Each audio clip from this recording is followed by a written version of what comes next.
just hit the record button and then we'll get the ball rolling. We're joined here by Houston Dash head coach Fabrice. And then if you have any Recording questions, in progress. please use the raise my hand option. Fabrice back at home after a 3-game road trip. Team's facing here Chicago tomorrow evening. How's the team navigated preparations for that match?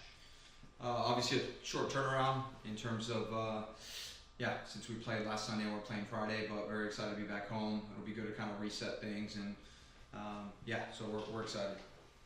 Thanks for that. Let's start with Dustin. Dustin, go ahead. Hey, Fabrice. I know you talked after the game in Utah about just kind of learning from that, moving on. What are some things that you guys kind of focused on in training this week? I think there was a lot of things from a physical standpoint that were factors. 3 games, 3 away games, or 3 games on the road for the last 3 weeks. So I think that plays a toll. So I think if you could tell, especially in the first half, physically we were a little bit out. Obviously, you're playing in altitude. So I think there was a couple factors in there. I don't think we were set up right in the first half, so we made a tweak and then we changed it. We still obviously didn't create nearly enough chances, but it's one of those. I think it's, if you look at the first 7 games of the season, it's the one blip, but I think we just kind of dust it off and move forward. And just last game, I know one of the first games that you guys haven't scored in a long time. Just offensively, how do you kind of see improving that as you get to this game against Chicago? I think it also starts with our pressure, right? If you look at it, a lot of the goals we've created have been off high pressing, and I thought our press was off. But even in the second half, I know our XG didn't show, but we had 2 moments where, Delaney just lays it to maybe Messiah there. It's a tap-in goal, and same thing in the first half. Clarissa, we win it off a counter press from Kiki, and I think Clarissa ends up shooting, and I think if that's set up for Yaz, it's another cutback with an empty net. So I know it didn't look great, but I think we were just one action away from actually creating some really, really high-quality chances. And we saw Malia training this week. How do you see her fitting into the team just this week and as the season continues? Yeah, look, it's a competitive group, but I think the one thing she has is that quality. I think in possession, be able to solve pressure, which is something I think we've needed recently. So we're looking forward to integrating her, whether it's this game or next game. We're excited to have her with us. This last one for me, Ludmila for Chicago, she's up towards the top of the Golden Boot race, very dangerous. How do you see her against you guys, and how do you kind of stop her or slow her down even? Yeah, look, I think making sure our ceiling shape or rest defense, whatever you want to call it, is really good in the attacking half, and then just making sure we're doubling her. Especially if some person's isolated with her, just having some help underneath is really important. Thanks, Fabrice. Thank you. Diego, go ahead. Morning, Fabrice. Last time we talked, you mentioned that they, apologies for the noise, but you mentioned that the schedule got really, really away focused, and you guys have only had 2 home games. Can you talk to me a little bit about what you guys are doing to kind of make that the home slate into a fortress?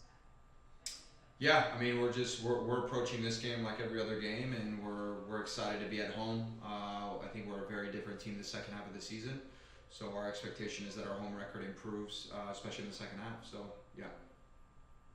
Chicago is a team that's struggled at parts, but also been a very dangerous team throughout this season.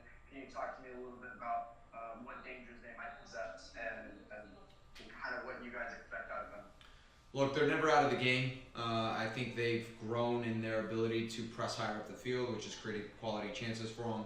And then I think they have people that can score goals. I think Yasmin, Joseph, and Ludmila, and even Schlegel, I think those 3 can really be dangerous. So it's a matter of making sure we minimize their impact, and then obviously looking to break and kind of hurt them in their out of possession shape. And then Lisa got her debut against Utah. Can you talk to me a little bit about not only her performance, but moving forward, for kind of what bringing when she's on the field? Yeah, look, I think there's still an adjustment from where she was, obviously not having been in a, I would say, competitive environment, because obviously since her last game in the Euros till now, it's like almost like a couple months, right? So I think there's still that adjustment. This obviously league is physically very demanding. So, but in terms of her performance, I thought she was quite good, especially in possession. I thought she controlled the game and allowed us to just have a little more sustained possession in the attacking half, which I thought was really good.